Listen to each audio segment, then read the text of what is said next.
All right, shalom, shalom. I want to start off by giving all praises, honor, and glory to Yahweh, by Hashem, Yahweh Shai, by Hashem and Dash. I want to say and give double honors to the apostles and the bishop elders, a great millstone for teaching his word in truth and sincerity and for ruling well. And salutations to the elect, Lord willing, with some of those men and women who fear and believe in the name of Yahweh by Hashem Shai, waiting patiently for salvation. Yeah, I'm my brother Gabar Yahweh from GMS Hawaii, coming to you with another quick lesson.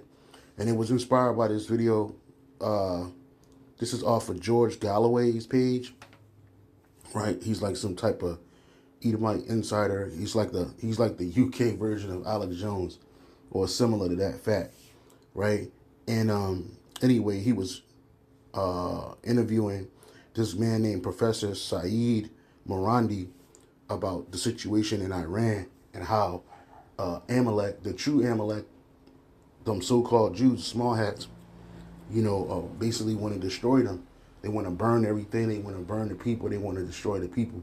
Because what Esau is trying to do, although he's being guided by Yahweh Bashim Shai, what he's trying to do is basically get back the birthright that was never his. And in doing so, he's proclaiming to be the children of the Most High, right? They claim that they're the Jews of ancient, right? And that the land of Israel belongs to them. They want Iran. They're trying to create the Greater Israel Project, right? And they're going into these different nations, trying to take them over, oppress them, and take their resources and their sovereignty away from them. And they're killing and murdering a bunch of people because what Amalek is doing is not righteous. You just killing people just for the sake of killing them. And then they use the guise of war or the imminent threat of war. And as they do this, they're pushing off their identity on everybody else in the world except themselves, right? Amalek, we know that the Lord said that he would have perpetual war with Amalek, right? But then some small hat rabbis say that the Amalek is the Arabs, right? Then now they're saying that they're the East Indians, the Elamites, right? Because that's Persia. Those are Elamites. All right. They're just Elamites. They're not Amalekites. But according to this man, he's going to say something. Well, it's entitled, it says we're all Amalek, right? So they basically put that title of Amalek on all these different nations so that they can destroy them. But in reality, Esau is running away from who he truly is. The small hats, those J's, that's the Amalekites, man. That's Amalek. They are Amalek. And they're pushing that off on other nations. All right? So I'm going to play this real quick and I'll get a couple scriptures. The cleansing and the Holocaust in Gaza, they're fine with it. Men can go, they will defend the right of men to play in women's sports, but they will not defend the children of Tehran who were slaughtered over the past few days. They will not defend the children in Lebanon who were slaughtered simply because Hezbollah was trying to draw forces away from Gaza to protect Gazan children. They will not do anything to support the children of Gaza because we are all Amalek, because we are inferior. When there's a chosen people, that means the rest of us are not worth much. Right, and so and that holds some weight to it, because the true children of Israel, who we are, the so-called Negroes, Latinos, Native Americans, the Lord said that we will be above these nations and that these nations will be below us. Therefore, they're making them inferior. But this is Esau trying to take on that blessing unto himself, right? They don't mention the rest of the 12 tribes. You may hear about Levi or Benjamin, right? But you're never going to hear about the rest of the 12 tribes. And mostly, for the most part, they push that Jewish thing, right? They just proclaim the tribe of Judah, right? And then they look at everybody else, including the real Israelites, as inferior. And that's why the scripture says this. Before I get this precept in Isaiah 25:7, I want to get, before I get that precept, let me get another quick precept. That just slipped my mind. Because what they're trying to do is well, I'll read that. Let me go back to that. Isaiah 25:7.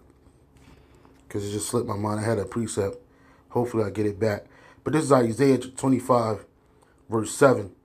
It says, and he will destroy in this mountain the face of the covering cast over all people, and a veil that is spread over all nations. Because when Esau went and took over these different nations, including us, he changed people's nationality.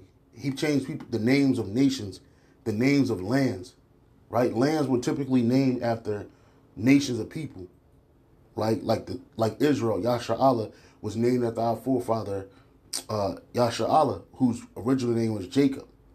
And so that land, it used to be called the land of Canaan after the son of Ham, right? But Esau, when he takes people over, he changes people's nationality. He takes hold to other people's nationalities. And so, like, where we at in this mountain, America, we're destroying the covering cast over our people, because Esau, he's been in rulership forever and never told people the truth. Very few nations really have their true identity. An example is, well, they call themselves Ethiopians, but they know that they come from Cush, right? The Arabs, they come from Ishmael, right? But they call themselves Arab, which means mixed people, right? Because you got the Midianites amongst them too, right? But nobody's really calling themselves by their true nationality, not even Esau. The Edomites, the tribe of Amalek. You got the tribe of Teman, which is the so-called Germans, right? No one's calling themselves by that, so we bringing out people's true nationality through the Bible, right? This man that you call a so-called white man, he is not a white man. There's no nation of white men or white people, right? They call themselves Europeans after that area, what you call Europe today, but they're not the original inhabitants of those people. They call themselves Germans, but they're not the original Germans, right? These people, they hide themselves amongst the nations, and they do so along with the other people of the nations, man. And then that's a damn shame you're going to say that this man says we're all Amalek. No, we're not Amalek, because we're not inferior to the white man. Esau is inferior. And the only reason why he's able to be in power is because what? The Lord gave it to him. Job 9:24. The earth is given into the hand of the wicked. Who gave it to him? Yahweh Bashim Yahushai. But it was only for a temporary time. And he said he covered the faces of the judges thereof. If not him, where and who else? Where and who is he? Right? He covered the faces of the true judges of the earth, which is us, the Israelites. He made the Most High look like him. He made his only begotten son look like him. So when people think of the one you ignorantly call God and the son of God, they ignorantly call Jesus, they think of a so-called white man. Right? Because this man is hiding from his true nationality. Right? Just like his forefather Cain. Right? Esau was Cain. Okay? And the Lord said, well, he was going to be a vagabond and a fugitive on the earth. When you're a fugitive, you changing your identity. You changing the way you look. Right? You doing whatever you can to hide amongst the world so you won't get caught. A vagabond is just somebody that's traveling, moving around constantly. And where has Esau moved? He moved around the whole earth. His original habitation is the red rocks of Petra. Right? All them holes in them mountains, all those Greek, well, they call them Greek, they associated that architecture with Greek, but that came from Edom. That goes back to the Edomites, man. They have a certain way how they move in the earth. They move in violence. They move in pride. They move in deceit. This is what they do. All trying to hide the fact. You go to that document between Ronald Patton and Marion Knox, the interview. And I think it was Marion Knox that said that on one hand, the Rothschilds, they're claiming to be from David, right? The tribe of Judah. But on another hand, they go back to the nation of Edom. And they come out of the tribes of Edom. So, wait a minute. If that's the case, then who are you? Right? And this is just him hiding himself. What they do when they take over nations, they take the best portions of the people's nations and the history and culture and apply it into themselves. Because that's what a fugitive does. Right? Amalek trying to hide himself, but you can't be hidden. It's over. But the truth is already out there. Right? The truth is out there about who you people are. Right? Yeah, the Wadi Yahab Shah. So the other precept I wanted to get was Proverbs 29:2. When the righteous are in authority, the people rejoice. But when the wicked beareth rule, the people mourn. And that's what you see going on in the earth. The wicked is in power. Esau, Edom, he's the wicked. And the earth is mourning. People are dying. People are starving. People are being displaced. People are enslaved. Right? Everybody's being lied to. So the earth is mourning. But when the righteous bear rule, what? The people are going to rejoice. Because, yeah, these people are going to be getting put down. They're going to be getting judged in our kingdom. But at a certain time, they're going to be able to go live. They're going to be able to go to their own lands. The lands in which Yahweh Shema Shai has given them for an inheritance. Unlike what Esau did to us, he never allowed us to go home. Right? They just kept us here and kept oppressing us. And then our brothers from the northern kingdom, they've been here, and then they coming up to this country, and they're being oppressed. Everybody's identity is being oppressed. There's another precept, the Wadi Yahweh Shah, the book of Micah, chapter 2. Let me see. Micah chapter 2. Yep, and 1. I start at 1. It says, woe to the oppressors. Who are the oppressors? Esau, Edom. Right? They're the wealthy oppressors. Right? Amalek, you small hats, you're the most wealthy people on the planet Earth, and you hide that. Right? The super elite ruling families, the Rothschilds, the Rockefellers, those are all Amalekites, man. All them ruling families, those are Amalek elites, man. Right? So it says, woe to them that devise iniquity and work evil upon their beds. When the morning is light, they practice it because it is in the power of their hand. And they covet fields and take them by violence. And houses. And you see that going on even in the state of Israel. Right? They were running up in them Palestinian people's homes and just taking it. And one Amalekite said, if I don't take it, somebody else going to take it. That was his rationale for taking them people's land and home. And they covet fields and take them by violence, and houses and take them away. So they oppress a man in and his house, even a man in his heritage. And the NLT it says, when you want a piece of land, you will find a way to seize it. That's what they're doing over there in Iran. When you want someone's house, you take it by fraud and violence. You cheat a man of his property, stealing his family's inheritance, right? And these lands are inheritance that were given to these people by Yahweh Bashim Yahweh Shai, right? You read the book of Deuteronomy, chapter 32, verse 8. Deuteronomy 32 and 8. It says, when the Most High divided the nations their inheritance, which is their lands, when he separated the sons of Adam, he set the bounds of the people according to the number of the children of Israel.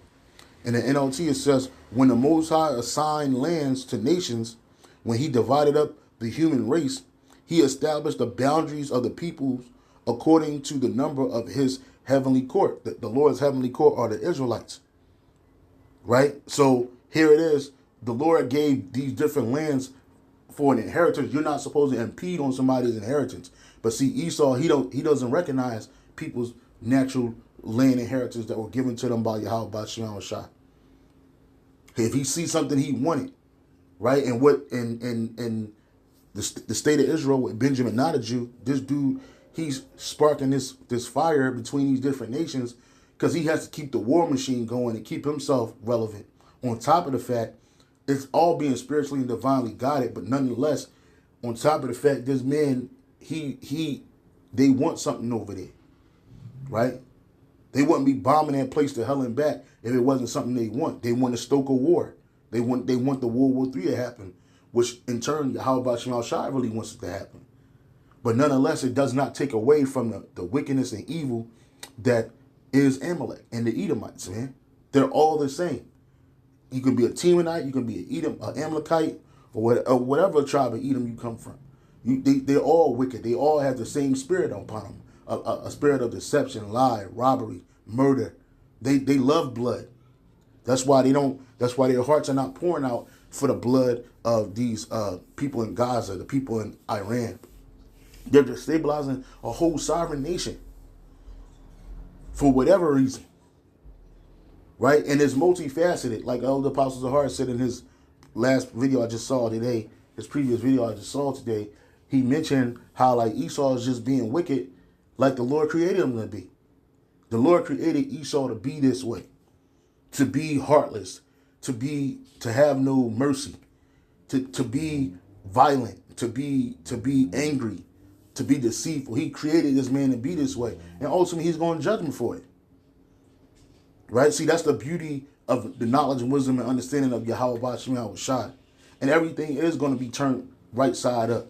I'll end it off with that precept, the book of Isaiah, chapter 29, verse 16. 29, verse 16. It says, surely your turning of things upside down shall be esteemed as the potter's clay. For shall the work say of him that made it, he made me not? Or shall the thing framed say of him that framed it, he had no understanding? And that's what Esau thinks about the Heavenly Father and his only begotten Son, Yahweh Bashim Yahushai.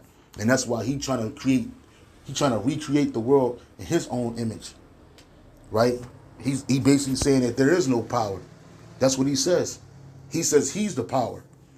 And because he has the war machine and the wealth and the ability to control the narrative, this is what he really believes, man.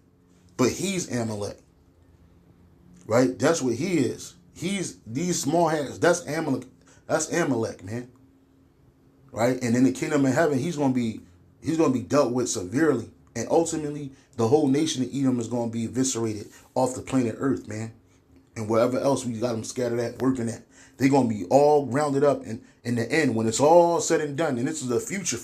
See, like, y'all didn't even get to the point where you get into slavery yet.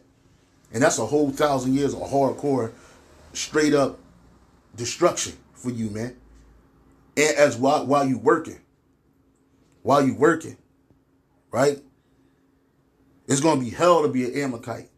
Whereas in this world, it pays to be an Amalekite. They're above the law, right? I am the law. That's what they think, like this Sylvester Stallone, Judge Dredd. This man is above the law. He's above reproach. Here it is, in the 1940s, they were crying about, that dude, Eichler, basically putting them in encampments and destroying them. Right? Oppressing them. They were oppressing Germany. But they didn't tell you what they were doing in Germany. But they were oppressed over there. And then Hitler went across the European world, known European world at the time, trying to take over these different places like Poland and portions of other portions of the known area back then. Right? And enslaving them people and putting them to death. They did all of that evil to them, and now what are they doing? They're doing the same shit, bro. All on the cause of we're being attacked. They don't tell you about their clandestine organizations like Mossad and the CIA, right? How they infiltrate these different nations and destabilize them, bro, on purpose, right? This don't look like a God-fearing people. This don't look like a people that's truly just want to live in sovereignty. And in peace. These people love war. These are the Edomites, man. Right? Everybody's Amalek except Amalek. Right? It's that. Say shalom. On to the next.